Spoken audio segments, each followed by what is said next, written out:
25 years ago, while I was studying landscape planning, here in the United States, I discovered a concept that fascinated me and that I have applied in all my projects and plans. This concept is the green infrastructure. It is such a simple concept. Place in one map all the most valuable landscapes and create a network of green spaces before growth. This concept was founded here in the United States by the fathers of landscape planning more than 100 years ago. A good example is the Emerald Necklace in Boston, where Olmsted designed a network of green spaces using the existing landscape infrastructure, rivers and healthy wetlands, floodplains, as a river park system from which the city of Boston expanded. I have incorporated green infrastructure into planning policy in the autonomous region of Valencia in Spain. Now, 550 municipalities are required by law to do the green infrastructure before they do the development plans. At the same time, I developed plans and projects at all scales to show people the benefits of doing green infrastructure. What I could not do, although I tried, was to offer maps and apps to help municipalities deliver their local green infrastructure.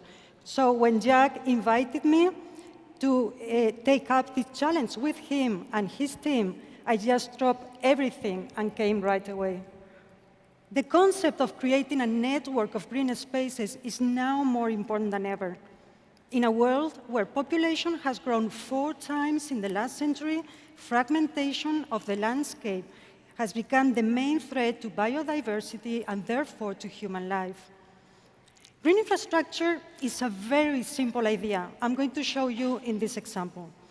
It is not a question of whether communities should grow, but how and where to grow. In most cases, development is done first, while conservation of landscapes is an afterthought. Let's reverse the order. First, identifying the landscapes of greatest value and then growing. Place in one map the areas of greatest ecological value, then the ones with greatest cultural and visual value, and the ones most highly rated and loved by the population, as well as any hazard areas. Green connections are sought between these to preserve the functions of the landscape and make all the landscapes accessible. Connection is also ensured on an urban scale by creating linking and creating itineraries, linking squares, gardens, parks, main streets with the landscapes of the highest value in the surroundings. Everyone benefits. The new development benefits from a quality setting which keeps their landscape identity. We preserve areas of environmental value and biodiversity and avoid hazard areas. The term green infrastructure was created here in the United States and has been exported all over the world. Europe, Australia, China, South America, everybody is talking about it. The European Union is developing a strategy for green infrastructure to achieve common European policy objectives in regional development, water management, agriculture, forestry, environment, risk management, and climate change. Here in the United States, more and more green infrastructure projects has been carried out, and there is a wealth of experience demonstrating that the approach is flexible, sound, and cost-effective. Esri has helped many of these initiatives at the scale, regional, and local level, and has seen that they all share very similar goals and vision: to preserve lands and water on which life depends and to enhance the quality of life of our communities. But valuable landscapes don't stop at municipal or project boundaries. If no action is taken, we will only have independent initiatives that they don't deliver the full potential to restore ecosystem functions. So Jack thought, wouldn't it be wonderful if we could have a common national framework, maps, and tools that allows us all to have a complete picture of our environment before development occurs? We have now a green infrastructure framework, maps and apps, and guidance to help you define your local green infrastructure. This framework works at all scales. At regional scale, conserving ecosystem functions. At local scale, creating a green belt around towns and preventing urban sprawl. And at urban scale, connecting urban public spaces with the surrounding landscapes.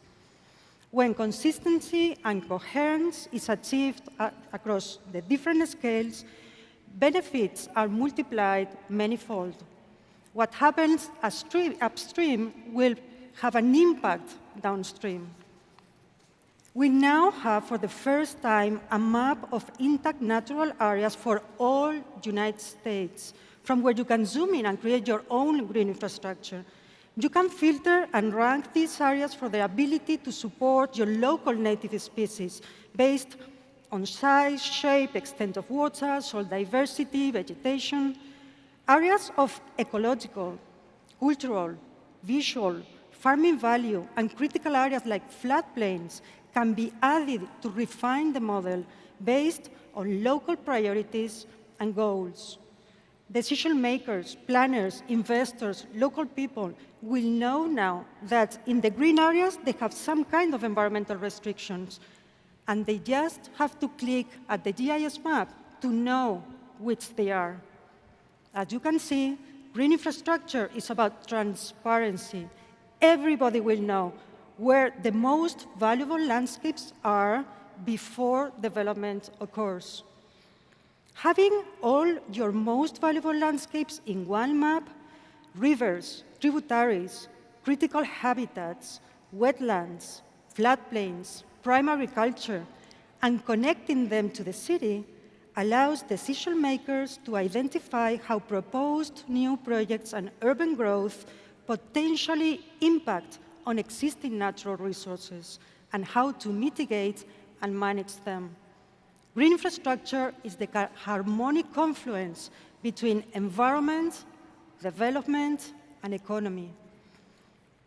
Water is the backbone of green infrastructure. Water needs a space to adapt to climate change, and we need to reserve that space. If, for example, you intersect the intact habitat area that Esri has created with rivers, you will visualize priorities and opportunities for connections, conservation, and recreation. You may add other important information and create river regional parks, connecting, for example, existing protected areas and linking national trails with towns and the sea. Where are the areas that should be protected? Where are the opportunities for land acquisition? By designing green infrastructure, we can preserve a space for water and enhance biodiversity, recreation, and local character, creating ecological corridors and making possible a new relationship between urban and rural areas. Growth is going to occur. If we don't design green infrastructure first, we will lose those areas and connections forever. Once connectivity is gone, it is much harder, if not impossible, to re-establish it. Why is green infrastructure so successful? Why are there so many countries around the world taking it on as the new conservation approach of the 21st century? Because it is very simple. Everybody understands it. Because it joins conservation with development. It saves money. Because you show people benefits that they understand and care about, like access to nature, beautiful landscapes in the surroundings, clean water and air, increase of property values. Because it is about transparency, and everybody and all disciplines feel involved. The time to do your green infrastructure is now. We have now the technology and information to deliver it at all scales. Thank you. Thank you, Arantxa. I wanted to have Arantxa speak before I spoke about her, but wouldn't you agree she's an amazing geodesigner? I mean, really, she is amazing. She understands the method. She understands the technology. She understands the vision. she understands what must be done. So I'm so happy that you agreed to come over, leave your family, leave everything, and work with us on this project. We haven't told you much about this project yet, but this project is going to be released inside of ArcGIS Online and made available to all of you. The other partner, the key anchor on this project, is Hugh Keegan. Let's go over and take a look at what Hugh's doing. Come on, Hugh. Hugh Keegan. Hugh Keegan, I need to introduce you to, is yet another landscape architect. Okay, he's not a geographer, but he's a landscape architect. Thank you, And Jack. he also is a student of the very same professor that influenced Arantxa and myself, Carl Steinitz. So listen, ladies and gentlemen, what he's going to show you is similar to what Humboldt did, except doing it digitally. I'm not sure it's that big. He's a little embarrassed and very hard to get up in front of groups. Hugh, why don't you tell us what you're doing? Thank you, Jack. Thanks, Arantxa.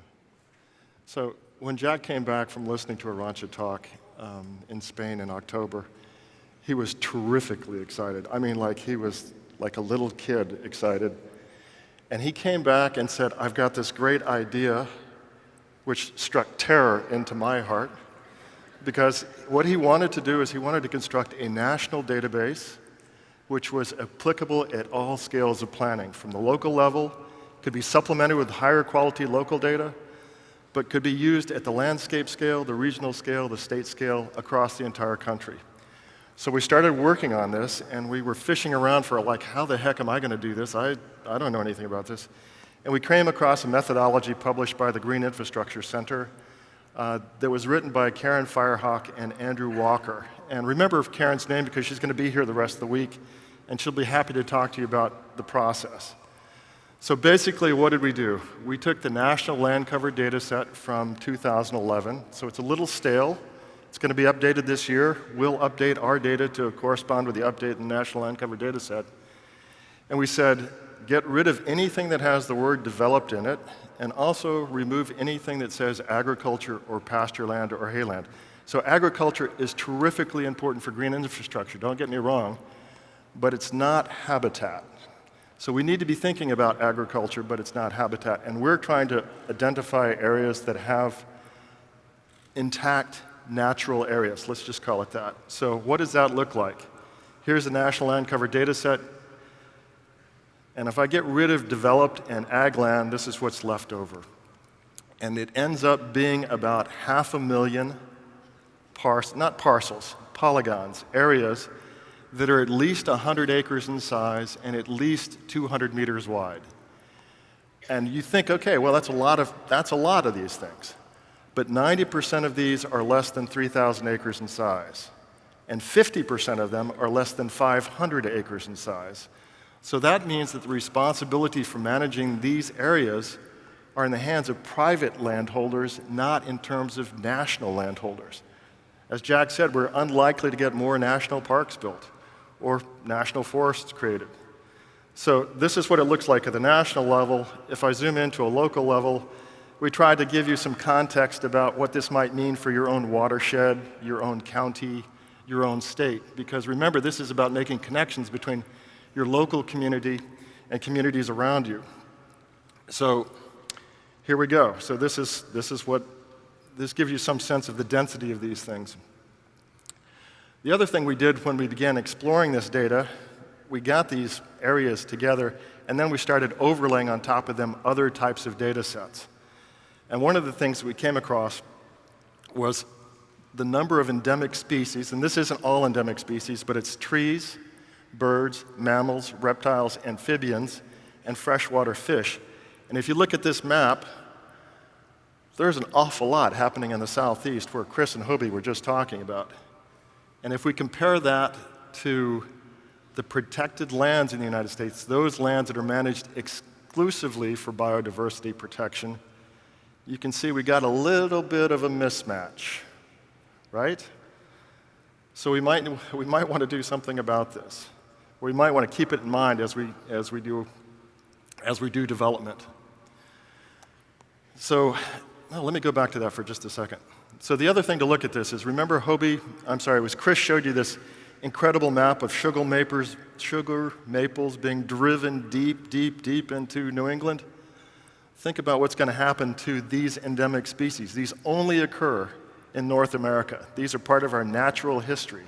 So where are these things going to go, and who's going to help them get to where they need to be if we're going to preserve them, right? Right. Move up. So we have a climate change kind of story, but we also have a human change story as well. So we have some friends at Clark Labs. Ron Eastman sent me his forecast of what the national land cover data set will look like in 2050. And so you can look at this and say, according to Ron and Clark Labs, there's going to be an 18% increase in developed lands. And what I want to do is I want to go back down into the southeastern United States and take you down to an area in Harrison County. Look at the dark green areas. You zoom out a little bit here. Whoops, other zoom. Look at the dark green areas. This is forest lands and ag lands going someplace else. Remember I talked about how important agriculture is? We're going to have 70 million more US citizens in 2050. We need to be thinking about how we're going to preserve ag lands and our endemic species. So this is all part of green infrastructure planning. Is this a data error? Yeah, you know, Jack, I actually sent Ron an email about this because I thought, hey, Ron, what's these hard line things? Yeah. And he sent me back a very polite note that basically said, hey, Hugh, you knucklehead, you might want to look at the base map below this. And that just turns out to be the DeSoto National Forest. Yeah. So it actually is a protected area, but it's all the areas around it that we're responsible for, private landholders and local communities. So the way the country is going to look is going to come down to local zoning boards, planning commissions, conservation groups working together to connect across the landscape. So we've tried to put together some tools to help people begin to think about how they're going to prioritize these areas that they're going to keep or try and keep and protect. So let's go back down into a kind of an interesting area. This is in the Piedmont, and after doing all these overlays, we have the ability to begin doing some selections or filtering. This particular part of the Piedmont is blessed with an incredible number of endemic species. So if I push this up, you'll see that I'll get a subset of polygons here. And the other data layer we're looking at here is Dave Theobald's human-modified landscapes. These measure both the footprint of human modification, but also the intensity of modification. I'm going to bring this down. So I'm not a planner, although I was trained as a landscape architect. But if I look at this, I'm kind of thinking the Savannah River might be an important area that we might want to try and hold on to into 2050 and beyond. Oh shoot, there's Augusta right in the middle of this. Maybe there's a mechanism by which we can reestablish a connection from Augusta back into the Piedmont and up the Appalachian spine. Corridors. Corridors. Exactly. So one of the things we've done here is that once you've done a filtering or a subset like this, you can store this in ArcGIS Online, and it's available across the entire platform. So it's available for analysis. You could bring it into GeoPlanner to do your design work. If you wanted to do viewshed visualization, you can bring it into ArcGIS Pro. We've created a website, Jack mentioned this, and one of the things, this is a work in progress, we're a little bit behind on it, but I wanted to show it to you. We have story maps about how to get started. We have recommended reading lists. There's a very nice little booklet by Arancha that you can look at, and she'll be signing this upstairs today. We also have a collection of tools, and we're going to be expanding these, including some of the ones that I've shown you today. But more importantly, there's also this Green Infrastructure Atlas. So this is part of the Living Atlas. And the idea behind this is local communities contribute their data. It can be added to support local planning exercises. So you can supplement the data we have with better, more authoritative local data and connect this across all scales. So it's all about prioritizing and connecting your landscapes. So can you do weighted overlay sorts of things with your own data and this data? Absolutely. That's a prompting question. Yes, of course. And we have an application. We'd be happy to share that to you. One of the things we didn't quite get done, we've done the analysis, but we're still in the middle of the QA process, is connectivity as part of this. So Jack talked about corridors. We have a new tool in 10.4, cost connectivity, which is very powerful, very fast. We haven't tried to run it across 555,680 polygons before, so we're still doing some QA on it. But this, I think, is going to be a powerful tool to help people try and quantify what the cost. They can generate their own cost service and quantify the expense of genes moving across the landscape, or species moving across the landscape, or can that salamander actually get to the adjacent watershed or not? So we can begin doing that. So I would very much like to invite you to come upstairs to the sail area and talk to Arancha this evening and Karen Firehawk. And we're going to have a special exhibit in the main lobby for the rest of the week. And Karen and Arancha will be there, and they'll be happy to answer questions and make suggestions about how to prioritize and connect your own green infrastructure in your own local communities. Thank you. It's great. Nice. Thank you so much. Yeah, thank you. Look, we have had 100 discussions about this particular project over the last year. One of the visions initially was, why don't we just make a green infrastructure plan for the United States? Doesn't that make sense? Only if you're Gifford Pinchot. Only if you're or if you're a gifted person. The complications of building plans require community involvement. They require collaboration. They require looking differently at different locations uniquely. It involves involvement. So what Hugh and his team have built is basically all the data sets. They've integrated these data sets into a handful of applications that you can use, including ArcGIS, of course. The idea is not to build a plan, we're simply going to provide you this as a gift, and I mean that in the most sincere way, as a gift for all of our users to grab onto this resource and begin to introduce this kind of green infrastructure planning in your organizations. I think it will be impactful. It's not a plan, it's a series of methods and a series of tools that you will craft your own plans with. And sorry, go ahead, Hugh. I forgot to mention that we've actually organized all the source data that we use to do this analysis as downloadable data.